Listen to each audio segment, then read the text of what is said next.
أعوذ بالله من الشيطان اللعين الرجيم. بسم الله الرحمن الرحيم. الحمد لله ذي المن والإحسان وذي العز والسلطان الذي خلق الإنسان وعلمه البيان. والحمد لله الذي نور قلوبنا بولاية محمد وآل محمد. والحمد لله الذي جعلنا من المتمسكين بولاية أمير المؤمنين علي بن أبي طالب، والسيدة الجليلة المخدومة المحرومة عن حق ميراث أبيها، التي قالت بعد وفاة رسول الله: صبت علي مصائب لو أنها وعلى سبطين الحسن والحسين وآله الطيبين خصوصا، لا سيما على الحق الجديد وطلعة الرشيد إمام المنتظر المهدي عجل الله تعالى فرجه الشريف، اللهم صل وعلى آله الطيبين الطاهرين المعصومين المنتجبين، ولعنة الله على أعدائهم من الآن إلى قيام يوم الدين. آمين يا رب العالمين. أما بعد، فقد قال الله تبارك وتعالى في محكم كتابه المبين وهو أصدق الصادقين وقوله الحق. بسم الله الرحمن الرحيم. ومن يعمل من الصالحات من ذكر أو أنثى وهو مؤمن فأولئك يدخلون الجنة ولا يظلمون نكيرا. صلوات بابا. اللهم صل على محمد وآل محمد. سامعین گرامی قدر، ناظرین محترم، ایصال ثواب کی مجلس، عنوان گفتگو آخرت کی منزل، آخرت کا سفر۔ ہم اپنے 13 منزل پر پہنچے ہیں۔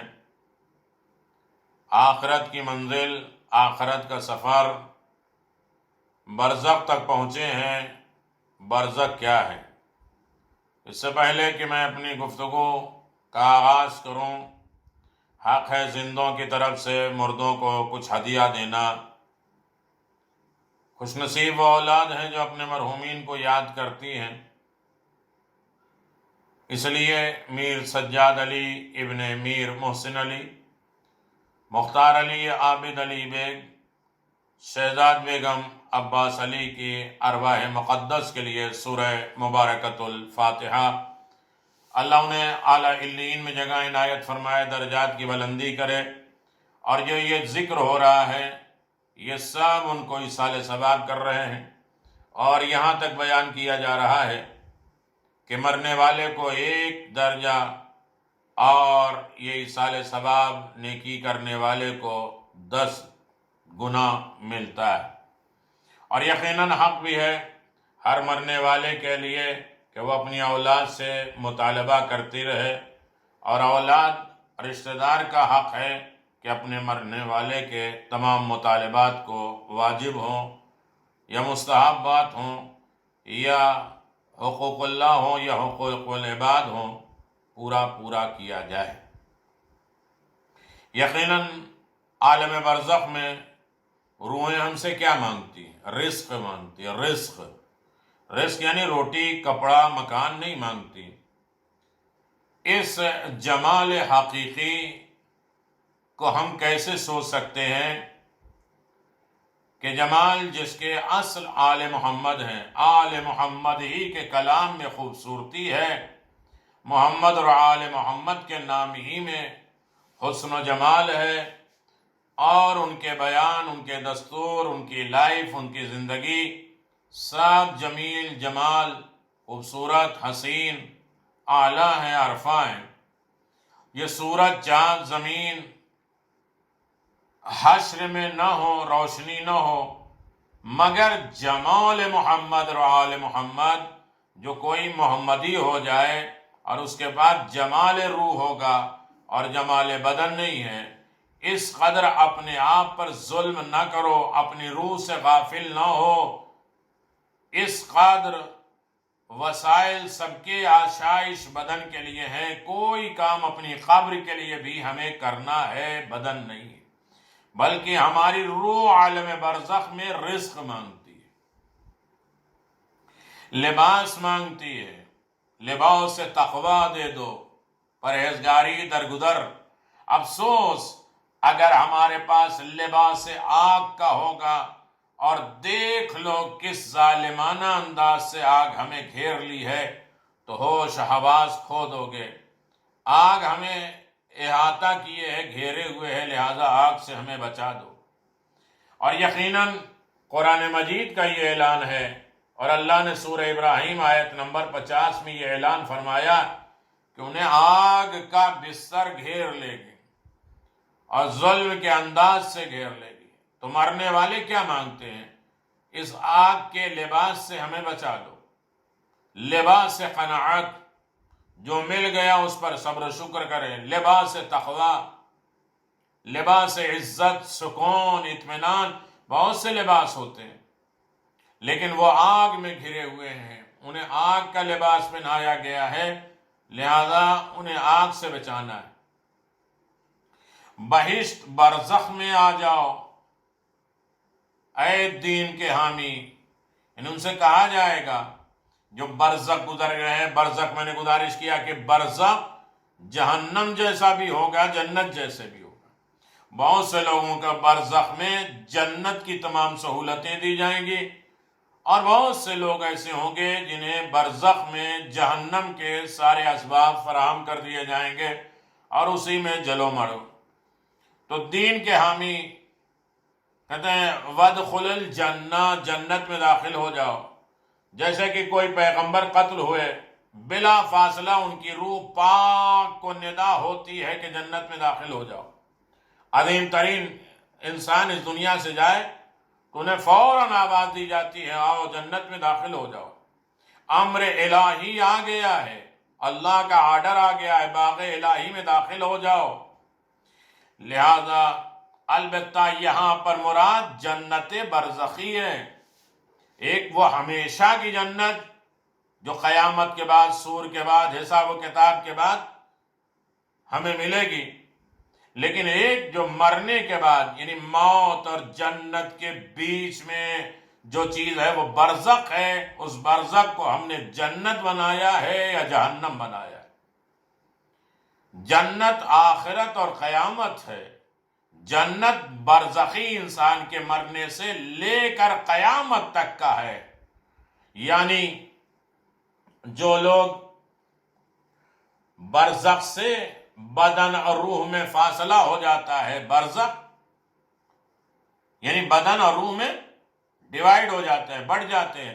موت کے وقت سے قیامت تک برزخ ایک ایسا واسطہ ہے جس میں نہ دنیا کی طرح کی غلاظتیں، گندگیاں، فریب، دھوکہ، گناہ، نہ آخرت کی طرح لطیف رحمتیں، برکتیں، نعمتیں ہوتی ہیں، نہ بالکل کثیف ہیں، نہ بالکل لطیف ہیں، درمیان میں حد واصل ہے، اسے برزخ کہتے ہیں۔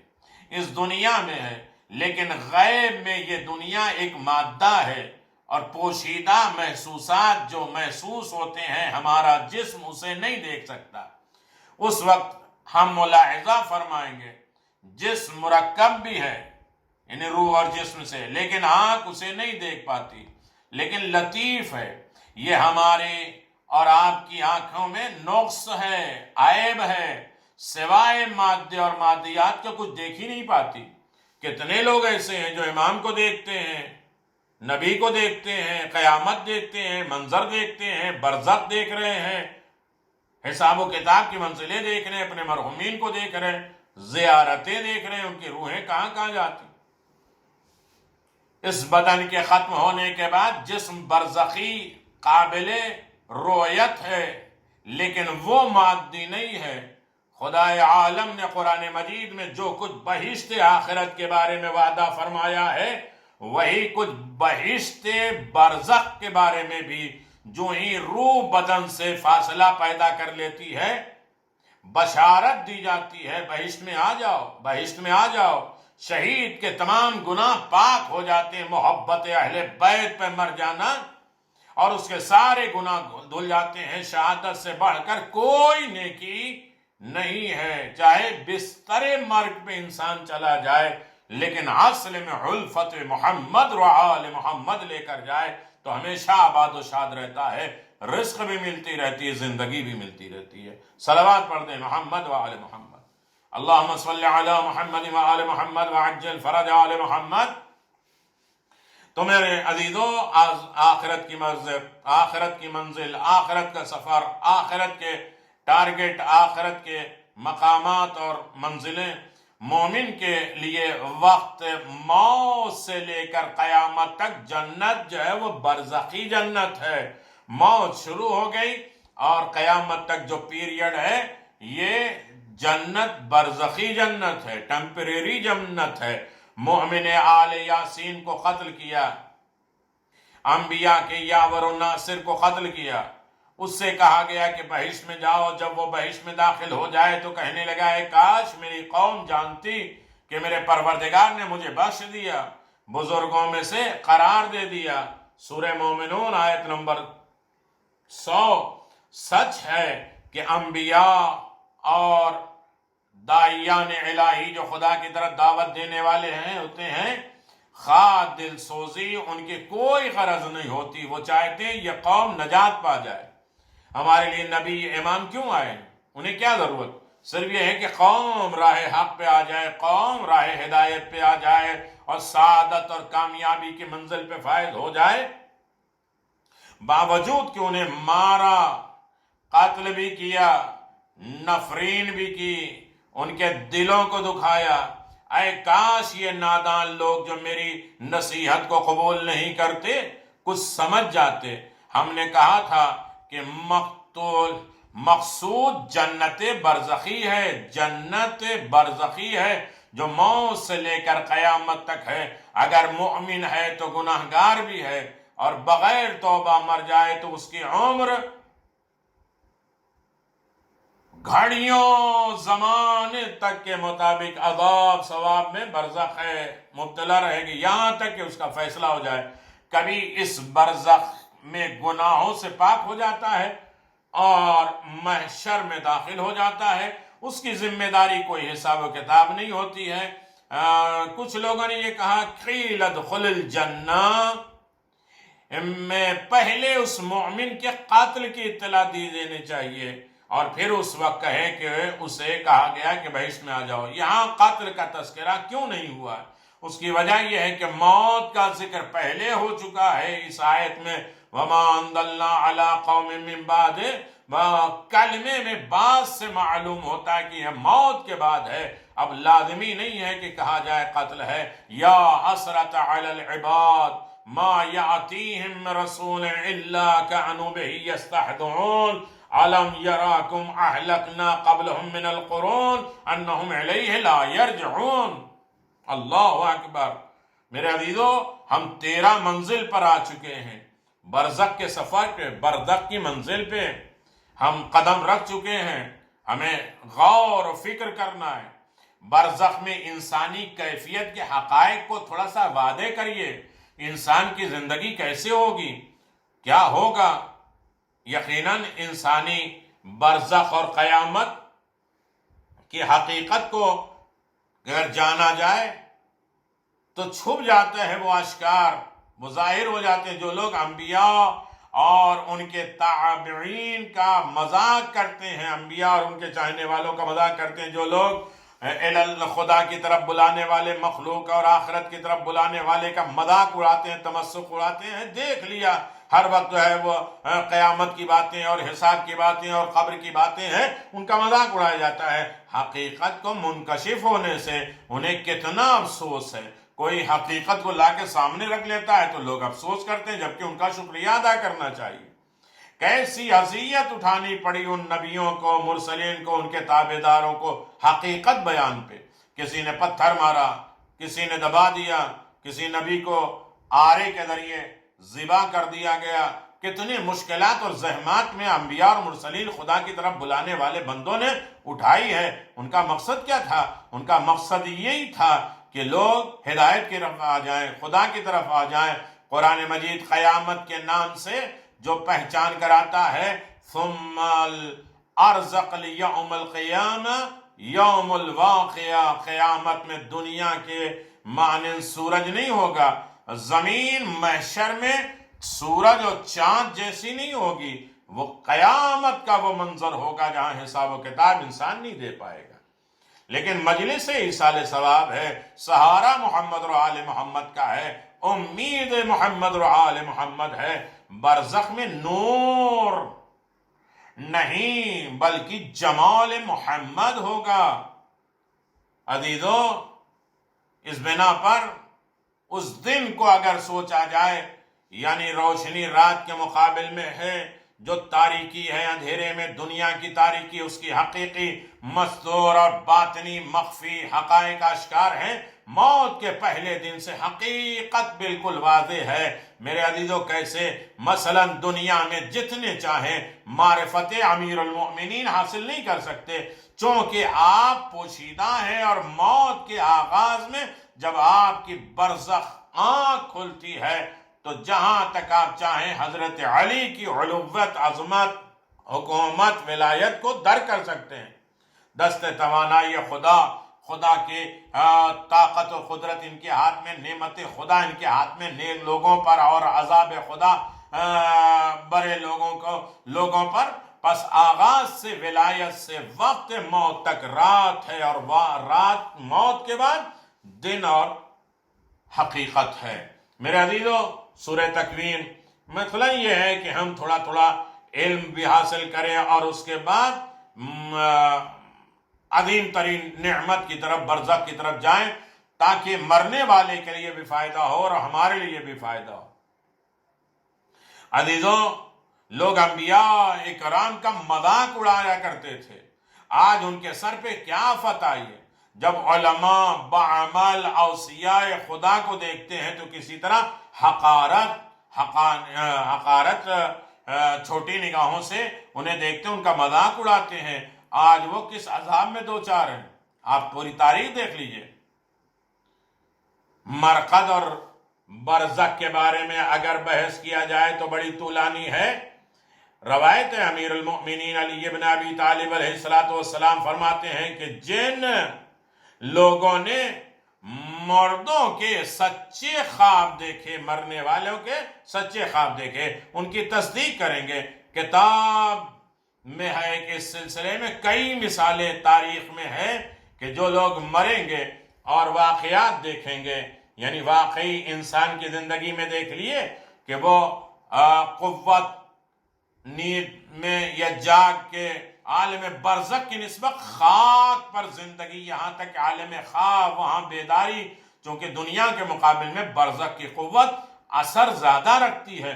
تمام لوگ خواب میں ہیں، جب مریں گے تو بیدار ہوں گے۔ مولا کائنات، الناس نیامون اذا ماتوا انتبہوا، لوگ مر گئے ہیں، سو رہے ہیں، جب موت آئے گی تو بیدار ہوں گے۔ اللہ اکبر۔ تو یعنی بہت سے واقعات ہیں۔ برزخ کی نسبت قیامت خواب سے بیداری ہے۔ قیامت میں برزخ کی طرح نیند سے بیدار ہونا ہے۔ اس کی اصل قوت تاثیر قیامت ہے۔ برزخ کیا ثواب ہے، اس عذاب، دونوں ایک حد واصل ہے۔ دنیا کی نسبت ہر چیز بیدار ہے، لیکن نسبت بحیات بعد الموت نیند ہے۔ وہ زندگی جو موت کے بعد ہے، اسے لوگ کہتے ہیں نیند۔ لہذا جب قبر سے اٹھائے جائیں گے تو کہیں گے کہ کسی نے ہمیں جگا دیا۔ یعنی جب انسان موت میں آتا، اٹھایا جاتا، تب کہا جاتا ہے بیدار ہو۔ جب اس کی نگاہ جہنم کی چنگاری پہ پڑتی ہے، جو شعلہ آتش لگنے لگتی ہے، اس طرح مخلوق کو حساب و کتاب کے لیے جمع کرنے سے توند و سخت مامورین ہوتے ہیں جو اسے پکڑ کے جہنم میں لے جاتے ہیں، نہیں جانا چاہو تب بھی لے جاتے ہیں۔ اس طرف سیاہ چہرے دکھائی دیتے ہیں اور ایسے عجیب و غریب چیزیں دکھائی دیں گے جو برزخ میں نہیں ہوں گی۔ ایسا لہجہ ہوگا کہ سب گھٹنوں کے بال بیٹھے ہوں گے، سب رب نفسی کہنے والے ہوں گے، میرا نفس نے مجھے دھوکہ دے دیا، سوائے صرف محمد اور آل محمد کے جو رب ہیں امتی کہتے ہیں، یعنی پروردگار میری امت کی فریاد کو پہنچ کر سب کے ہوش اڑا دے گا، اور وحشت سے حاملہ عورتیں حمل گرا دیں گی، اپنے بچوں کو دودھ پلانے والی عورتیں بچوں سے غافل ہو جائیں گی، لوگوں کو دیکھیں گی کہ حالت نشہ میں ہیں۔ سورہ عبس، سورہ حاشیہ، یہ سارے منظر ہیں قیامت کے، لیکن نشے میں نہیں ہوں گے، البتہ یہ عذاب خدا میں ہوں گے۔ قیامت سے متعلق سنتے ہیں انسان ہر چند کے عذاب برزخ میں مبتلا ہے، لیکن عذاب برزخ کہاں؟ بچھو کے ڈنک مقابل میں مچھر کا ڈنک کوئی حقیقت ہے؟ ہم مچھر کے ڈنک سے تڑپ جاتے ہیں، وہ خطرناک بچھو جو پورے بدن پہ حاوی رہیں گے۔ ہاں، یہ وہی وعدہ نبوی ہے جسے انہوں نے دیکھا اور سچ کہا ہے کہ میرے بندو بچو، مہمان کا قاتل مکان جناب آقائے سبت یا آقائے سبت نقل کرتے ہیں کہ مرحوم آقا سید ابراہیم شوستری جو اہواز کے ایک امام جماعت تھے، انتہائی محتاط مقدس انسان تھے۔ شادی کے بعد وہ نہایت تندرستی اور پریشانی حالات سے شکار ہو گئے، تندرستی بھی نہیں ہے، تنگ دستی ہو گئے، غریبی، اور اپنے اہل خیانہ کے روزمرہ اخراجات اٹھانے کے قابل بھی نہیں رہے، ناچار خاموشی سے نجف اشرف چلے گئے۔ شوستر کے ایک طالب علم کے پاس ایک مدرسے میں رہنے لگے۔ کچھ مہینے گزرے کہ شوستر سے ایک قافلہ آیا۔ قافلے والوں نے سید ابراہیم شوستر کو خبر دی کہ آپ کے گھر والوں کو آپ کے نجف آنے کے بارے میں پتہ چل گیا۔ اس وقت آپ کی بیوی، والد، والدہ، بہنیں آئی ہوئی ہیں اور وہ بہت پریشان ہیں کہ اس وقت تو نہ رہنے کی جگہ ہے اور نہ ہی مالی استطاعت ہے، خرچہ ہے، بغیر کیف ادھر ادھر خالی مکان تلاش کرنے لگے۔ کسی نے انہیں ایک دکان کا پتہ بتایا جس کے پاس ایک خالی مکان کی چابی۔ اللہ اکبر، یہ سارے مرحلے ہمیں غور کرنا چاہیے۔ سید ابراہیم اس دکاندار کے پاس گئے، مکان کے بارے میں سوال کیا۔ دکاندار نے کہا ہاں مکان تو خالی ہے لیکن بہت بدقدم ہے، جو بھی اس مکان میں رہا وہ پریشانی میں مبتلا۔ مکان اثر رکھتا ہے، کون کہتا ہے کہ ہم جہاں چاہیں گے جس مکان کو، مکان مکین سے ہوتا ہے، رہنے والوں کے اثر سے، اور مکان کے اثرات ہوتے ہیں، آس پاس کے پڑوس کے خیال رکھے جاتے ہیں، کون سا مکان سکون دیتا ہے، کون سا مکان میں مشتار پریشانی ہوتی ہے، کس طریقے سے بچا جائے۔ تو وہ خود مالک مکان کہتا ہے کہ یہ بد قدم ہے، اس مکان میں جو بھی آیا ہے پریشانی میں مبتلا ہوتا ہے، جلدی اس دنیا سے چلا جاتا، مر جاتا ہے۔ سید نے کہا کیا فرق پڑتا ہے اگر میں بھی مر جاؤں اس غربت کی زندگی میں؟ جو غربت پریشانی یہ موت سے بدتر ہے، موت سے بدتر، موت سے افضل، بے عزتی رسوائی یہ موت سے بدتر موت ہے۔ غربت خود ایک موت ہے، تنگ دستی خود ایک موت ہے، ہم نہیں سوچ سکتے. ان سے پوچھو جنہیں شام ہوتے وقت یہ ہوتا ہے کہ بچوں کو کیا کھلائیں گے. اللہ اکبر. کہا مر جائیں گے, یہ غربت تو آئی ہے, اسے ماری ڈال رہی ہے, اس سے بہتر کہ مر جائیں گے. تو بہتر موت آ جائے تاکہ جلد راحت پا جاؤں.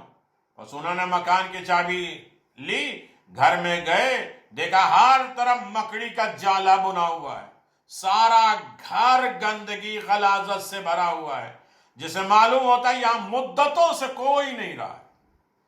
مکان کی صفائی ستھرائی کے بعد سید نے اپنے گھر والوں کو بلایا. رات کو جب سوئے تو ناگہاں سید نے دیکھا کہ ایک عرب سر پر نہایت قیمتی عربی رومال باندھے ہوئے آیا اور پوری طرح طاقت سے سید کے سینے پہ بیٹھ گیا اور کہنے لگا, سید میرے گھر میں کیوں آئے ہو؟ ابھی تمہارا گلا دبا دیتا ہوں. اکثر گھروں میں لوگ یہ دیکھتے ہیں اور سنتے رہتے ہیں, وہ آدمی آیا اور ان کے سینے پہ سوار ہو گیا, کہا گلا دبا دیتا ہوں. سید نے جواب دیا, میں سید ہوں, اولاد رسول, اللہم صلی علی محمد و آل محمد. بڑی قدر, بہت بڑا مقام ہے, بڑی رسپیکٹ, بہت عزت ہے آل رسول کی. برائیوں کی وجہ سے نہیں, اولاد رسول کے اعتبار سے ان کے رسپیکٹ کرو, ادب احترام.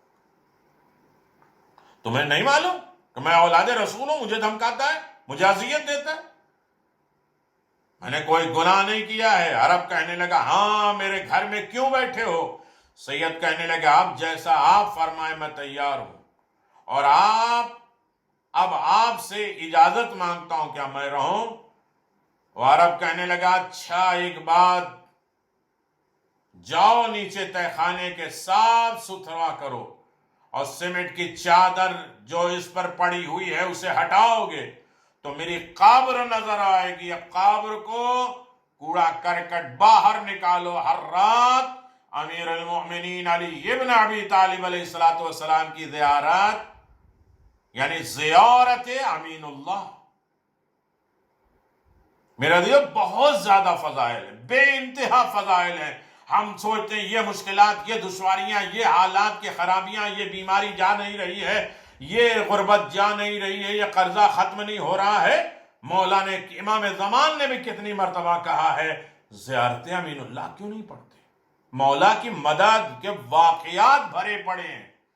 آپ آزمائیں تو, ایک دن ایک مرتبہ, پھر 2 مرتبہ, پھر 3 مرتبہ, اور پھر 1 مرتبہ, 2 مرتبہ, 3 مرتبہ آپ پڑھیں زیارت امین اللہ. کیسے خوفناک اور ڈر اور خوف میں بھری ہوئی لائف بھی چین اور اطمینان کی زندگی دے سکتی ہے.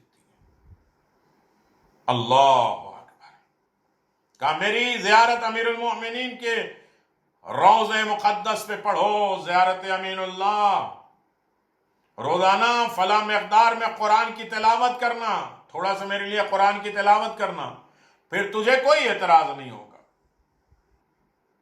تم اس مکان میں رہ سکتے ہو, میں تجھے رہنے دوں گا.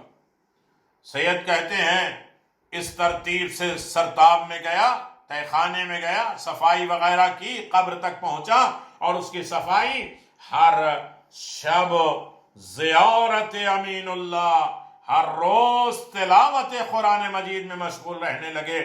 لیکن گھریلو خرچے کی وجہ سے بہت پریشان تھا. ایک دن صحن مطہر امیر المؤمنین علی ابن ابی طالب علیہ السلام میں بیٹھا ہوا تھا. ایک شخص جن کے بارے میں بعد میں پتا چلا کہ حاجی رئیس التجار المعروف سردار اقدس تھے, جو شیخ خزن علی کے عزیز تھے, مجھے دیکھا اور میرے حال پوچھا, اور میرے گھر کے افراد کی تعداد پوچھی کہ تمہارے گھر میں کتنے لوگ رہتے ہیں. 1 لیرے عثمانی دیا اور منتھلی معین رقم حوالے کر دی کہ ہر مہینے اتنی رقم تمہیں دی جائے گی. اللہ اکبر. مختصر یہ ہے کہ میری معاش, میری زندگی خوشحال ہونے لگی, اچھی ہونے لگی, زندگی آشائش میں تبدیل ہو گئی. یہ داستان دیگر داستانوں کی طرح جو نقل ہو چکی ہے عالم برزخ میں بقا ارواح پر سچی گواہی ہے کہ عالم برزخ میں روح باقی رہتی ہے، ختم نہیں ہوتی ہے۔ یہ داستان سے یہ بھی بخوبی معلوم ہوتا ہے کہ ارواح روح اپنے دفن ہونے کے بعد یا اپنے دفن ہونے کی جگہ یعنی اپنی قبر سے متعلق رہتی ہیں۔ یہ نہیں کہ مرنے والے کو چھوڑ دو، ان کی قبروں پر نہیں جاؤ، ان کی قبروں سے حالات نہ جانو، ان کی قبروں پہ کچھ نہ دو، نہیں، مرنے والے کی روح اپنے قبر سے جڑی رہتی ہے، اسے معلوم ہے، اپنے دفن ہونے کی جگہ بھی جانتی ہے۔ یعنی روح سالن و بدن کے ساتھ رہتی ہے، روح اپنے بدن کے ساتھ مکمل رہتی ہے، اس کے ذریعے کام کرتی ہے، معرفت افشا حاصل کرتی ہے، حق بندگی ادا کیا ہے، نیک کام انجام دیے ہیں، اس بندے کے ساتھ خدمتیں کی ہیں، اس کی تربیت اور تربیت میں تکالیف اٹھائی ہیں۔ یہاں پر محققین کہتے ہیں نفس کا بدن کے ساتھ تعلق عاشق معشوق جیسا ہوتا ہے، محبت کرنے والے۔ اس بنا پر موت کے بعد جب بدن سے دوری اختیار کرتا ہے تو اس سے کلی طور پہ قطع تعلق نہیں ہوتا ہے، بدن سے روح نکل جاتی ہے لیکن ہمیشہ ہر طریقے کے اس سے رابطہ نہیں ٹوٹ جاتا ہے۔ جہاں بھی بدن ہوگا اس جگہ خصوصیت سے نظر رہے گی اس روح کی، بس اگر دیکھے کہ وہ جگہ کوڑا دان ہے، کرکٹ دان ہے، کچرا ہے، گندگی ہے، مقام گناہ اور کثافت ہوگی تو سخت رنجیدہ و پریشان ہوگا۔ اس بنا پر عمل میں شریک افراد سے اظہار نفرت کرتے ہیں، کون لوگ اس سے نفرت، کون لوگ یہاں رہتے ہیں اس سے نفرت کریں۔ بے شک روحوں کی نفرت بہت اثر رکھتی ہے، خدا نخواستہ کوئی روح کسی سے نفرت کرنے لگے بہت اثر رکھتی ہے۔ یعنی مرنے کے بعد روحیں معاف بھی کر سکتی ہیں، خوش بھی رہ سکتی ہیں اور نفرت بھی کر سکتی ہیں، ستا بھی سکتی ہیں، پریشان بھی کر سکتی ہیں۔ چنانچہ اس داستان میں آ چکا ہے جو لوگ ایسے گھر میں رہنے کے لیے کتنے شرم کی بات ہے کہ وہ اپنے خیال فاسد میں کہیں کہ یہ گھر بد قدم ہے، لیکن اگر کوئی اپنی قبر کو پاک اور صاف رکھے اور اس کے پاس شائستہ اچھے اعمال ہوں، قرآن مجید کی تلاوت ہو، واجبات ادا کیے گئے ہوں، اس کے فرائض حق ناس حق العباد ادا کیے گئے تو وہی قبر جنت نما ہوگی، برزخی جنت ہوگی، تو خوشحال ہوگا، اس کے لیے دعا کرے گا۔ چنانچہ سید کے بارے میں کہا گیا کہ زیارت تلاوت قرآن کی برکت سے اس کی قبر وسعتیں ملی اور وہ ستانا چھوڑ دیا، وہی گھر آباد و شاد ہو گیا۔ تو عزیزان محترم، یہ دنیاوی زندگی انسان یہ سوچ لے کہ ہمیں مرنے والے کو بھی یاد کرنا ہے، ہر عالم میں یاد کرنا، چاہے کتنی بھی تنگ دستی ہو، کتنی بھی مفلسی ہو، ہمیں مرنے والے کو ہر وقت یاد رکھنا ہے۔ مرنے والے بڑی مشکلات میں ہوتے ہیں، مرنے والے کا کوئی ٹھکانہ نہیں ہوتا ہے، لہذا اگر ہم بھی انہیں فراموش کر دیں، ہم بھی انہیں چھوڑ دیں تو ان کا کوئی مونس و مددگار نہیں ہوتا ہے۔ لہذا ہر عالم میں اپنے چاہنے والے کے لیے آپ اور ہم لوگ یقیناً ایصال ثواب کرتے رہیں، ان کے واجبات کو ادا کراتے رہیں، ان کی مشکلات کو دور کراتے رہیں اور مشکل اور پریشانی میں ان کے ہمدم اور مددگار بن جائیں۔ یقیناً آل محمد کے چاہنے والے ہر مشکلات میں، ہر پریشانی میں یقیناً ذکر محمد اور آل محمد کا سہارا لیتے ہیں، اور سہارا لینے کے ساتھ ساتھ انسان کی زندگی یقیناً عظیم ہو جاتی ہے۔ میرے عزیزو، مرحومین کو یاد کرنا ایک بہت بڑی نعمت ہے، اپنے چاہنے والے کی مشکلات کو دور کرنا یہ بہت بڑی نعمت ہے، سب کے حق میں نہیں آتی، اس لیے کہ اپنی مشکل کو دور کرنے کے لیے اپنے رشتہ داروں کی قبر کی مشکلات دور کر دو، خود بخود ہماری مشکلات دور ہو جائیں گی۔ وہ قبر اس کی گندگی تھی، اس کی کثافت تھی، لہذا سب کو وہ ستاتا تھا، سب کو پریشان کرتا تھا۔ لیکن جہاں جہاں انسان نے اس کی پریشانی کو دور کرنا شروع کر دیا، اس کے لیے مشکلات کو حل کرنے لگا، تو یقیناً اس کی زندگی میں کشادگی آنے لگی، مشکلات ختم ہونے لگے۔ میرے عزیزو، یقیناً یہ ایصال ثواب کی مجلس اور بات ہوتی رہے گی، اور یقیناً اس ایصال ثواب کے ضمن میں ہم آپ کی خدمت میں گزارشات کرتے رہیں گے۔ کیسے حالات، کیسی زندگی۔ عزیزو،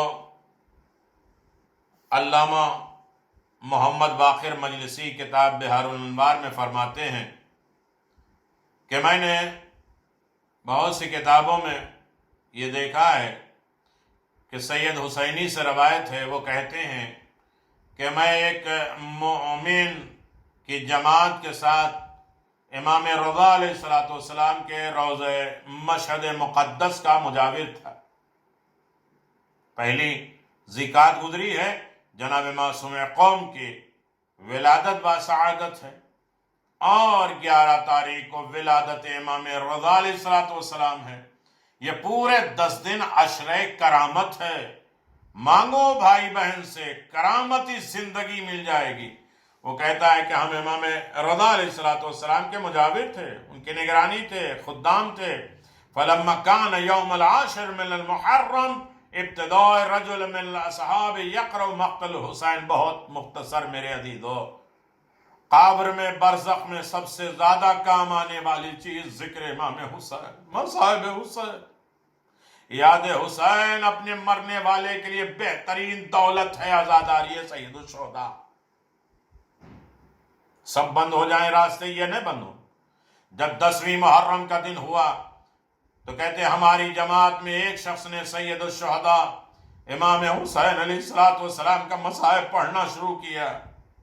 فورت روایت عن الباقریہ قال، جب وہ شخص اس روایت پہ پہنچا کہ جہاں امام محمد باقر علیہ السلام نے فرمایا کہ جناب امام حسین کے غم میں جس شخص کی آنکھوں سے ذرہ برابر آنسو آ جائے،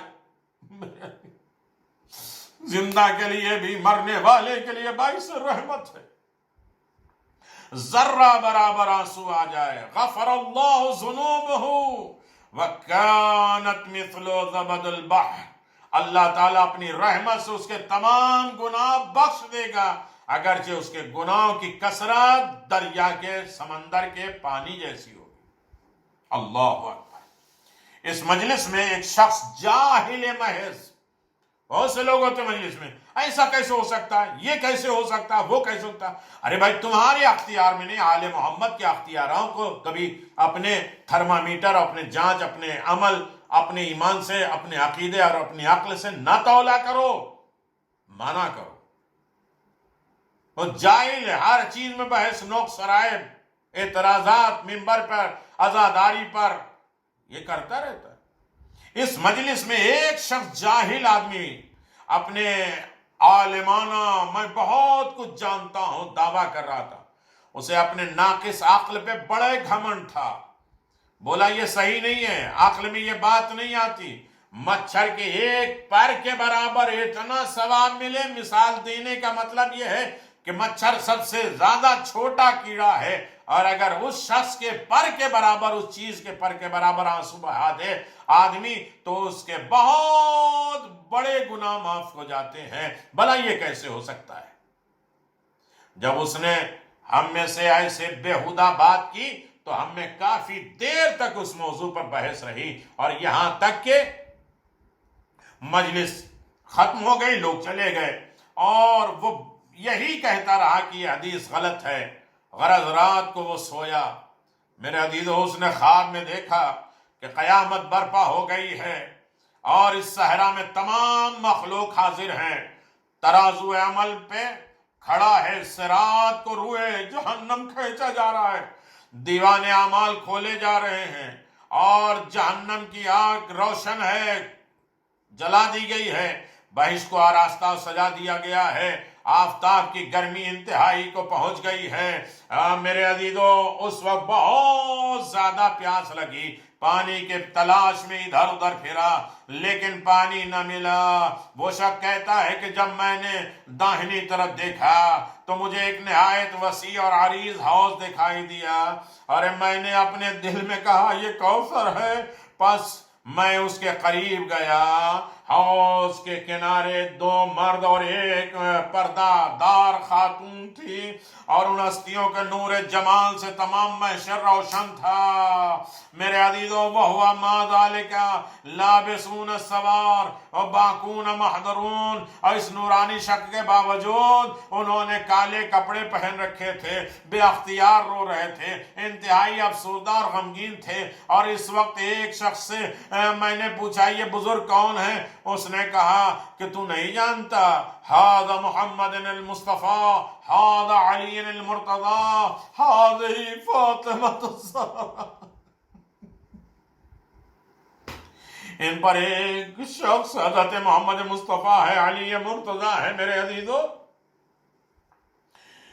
اللہ اکبر، سیاہ پوش بی بی ہے، فاطمہ الزہرا ہے۔ میں بات تمام کر رہا ہوں۔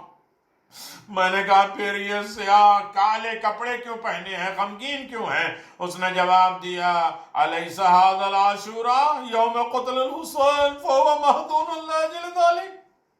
اے شخص، تجھے معلوم نہیں آج روز عاشوراء ہے، آج امام حسین علیہ السلام کی شہادت کا دن ہے۔ ارے اس لیے ہر بزرگ دین خاصان خدا اپنے غم میں شامل ہے، کالے کپڑے پہنے ہیں۔